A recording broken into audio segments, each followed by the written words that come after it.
Bienvenue dans cette nouvelle exploration Wiki Podcast. On part aujourd'hui à Sarajevo, le 28 juin 1914, une date, un lieu et un assassinat qui a marqué l'histoire. Celui de l'archiduc François Ferdinand, l'héritier de l'Empire austro-hongrois, et de son épouse Sophie, par Gavrilo Princip. C'est souvent présenté comme l'étincelle directe de la Première Guerre mondiale. On va essayer de démêler un peu tout ça. Absolument. Et pour bien comprendre, il faut vraiment regarder le contexte de l'époque dans les Balkans. C'est une véritable mosaïque de tensions. Depuis le congrès de Berlin en 1878, l'Autriche-Hongrie administre la Bosnie-Herzégovine, et puis en 1908, elle l'annexe officiellement. Ce qui n'a pas dû plaire à tout le monde. Ah non, ça exacerbe les tensions avec la Serbie, qui est devenue indépendante, qui regarde vers la Russie, le fameux panslavisme, et qui rêve d'une grande Serbie. Oui, cette annexion heurtait de plein fouet les ambitions serbes. Surtout qu'ils sortaient renforcés des guerres balkaniques de 1912-1913 aux dépenses de l'Empire ottoman.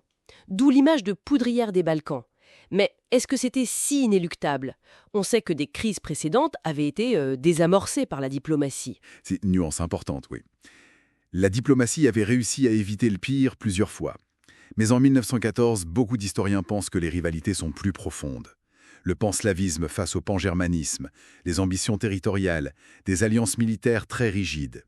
Tout ça crée un climat où, disons, un conflit majeur devient de plus en plus probable. La diplomatie semblait un peu à bout de souffle. Et la visite de l'archiduc, justement.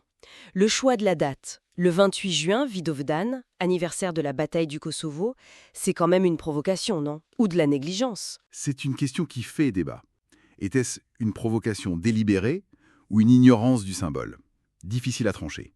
C'était aussi leur anniversaire de mariage, peut-être une occasion pour François Ferdinand d'honorer publiquement Sophie, son épouse morganatique, loin de la cour de Vienne. Morganatique, c'est-à-dire qu'elle n'avait pas le même rang que lui. Exactement. Et ça a eu des conséquences ce jour-là. Des avertissements sur un risque d'attentat, y compris de l'ambassadeur serbe, ont été ignorés.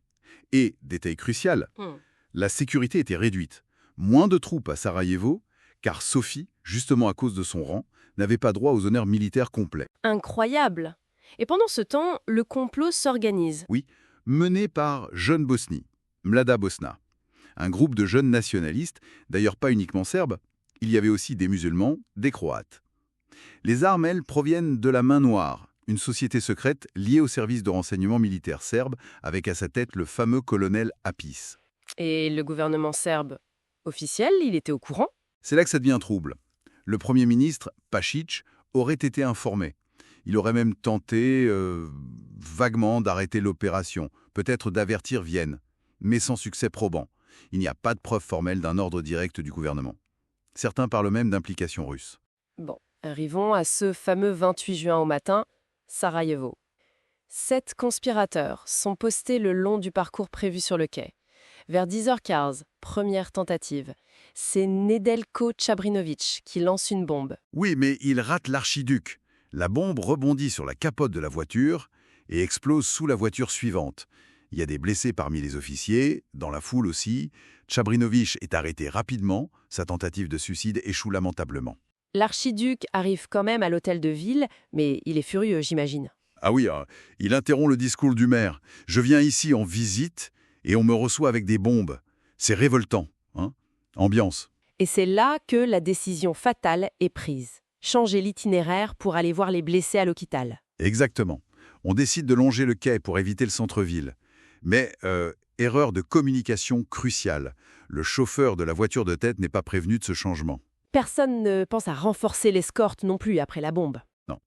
Et donc, vers 10h45, le cortège repart. La voiture de tête, elle, suit l'ancien itinéraire. Tourne à droite dans une petite rue.